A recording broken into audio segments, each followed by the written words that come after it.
everyone, and welcome to another edition of A Gardener's Notebook. I'm Douglas E. Welch, and welcome to my garden.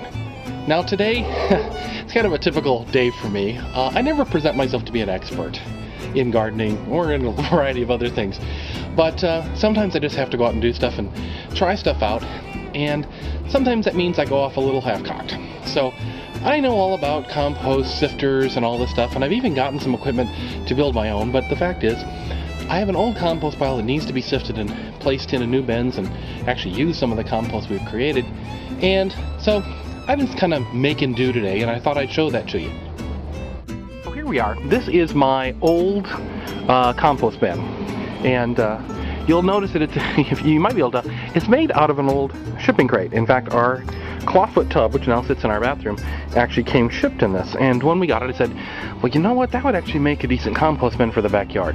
Now, since then, of course, we've upgraded to these Garden Gourmet composters, which you may have seen before. Helps to keep things a little bit neater, keeps the any rodents out and stuff like that. So what we're doing is we're transferring all the uncomposted stuff from here into there, along with new waste we get from the kitchen. And what's finally happening now is, you can probably see it there, I'm kind of getting down to where there's actually compost at the bottom of this thing. Now, of course, as I said before, I know all about compost sifters and all that, but that's not really a compost sifter. But as you can see, I actually got the hardware cloth to build one. I just haven't gotten around to actually building the frame for it yet. But I wanted to try and just do a little bit of work here in the compost bin today. And so actually, I just took my hardware cloth and I laid it across this existing bin. This was an old recycle bin, one of the first recycle bins we had here in LA. They gave them to us once they upgraded to the bigger blue bins. But you know what? It's almost exactly the right size.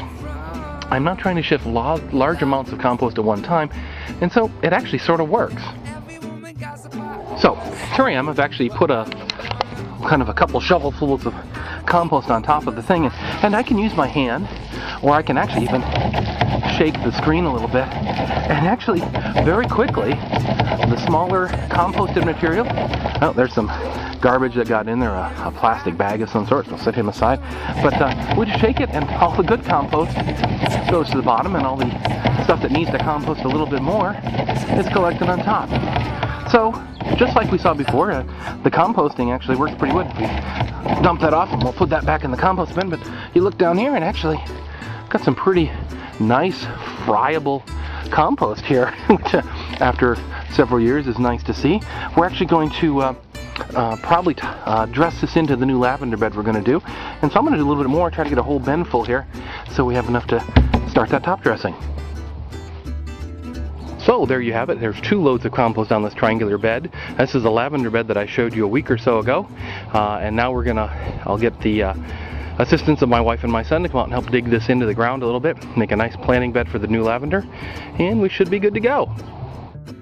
So that's what's going on in my garden. I hope your garden is doing great well.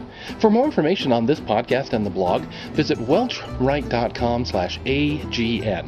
That's WELCHWRITE.com/AGN for A Gardener's Notebook.